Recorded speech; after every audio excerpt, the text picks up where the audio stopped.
In today's video, I'm going to teach you how to show timecode in the timeline in DaVinci Resolve. If you're editing in DaVinci Resolve and the number displayed in your timeline doesn't look like a standard timecode, don't worry.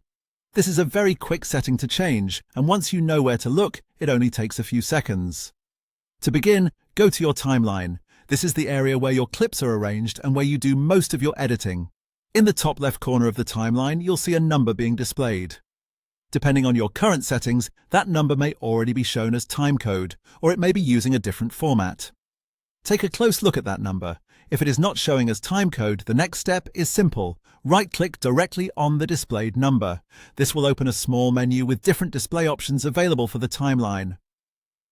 From that menu, choose the option labeled Timecode. As soon as you click it, the display will switch, and you should now see the timeline position shown in standard timecode format.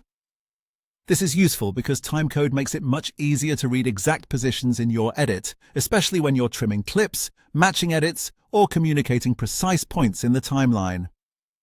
It's a common format used in video editing, so having it visible can make your workflow more efficient and easier to follow.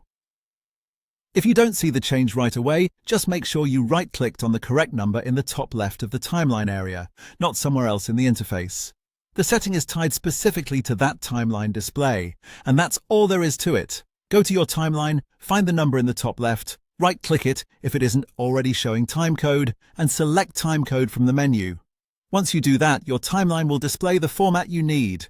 This is a small adjustment, but it can make a big difference when you want more precise control while editing in DaVinci Resolve. After you've changed it once, it becomes much easier to navigate your project with confidence. Thanks for watching, and I'll see you in the next video.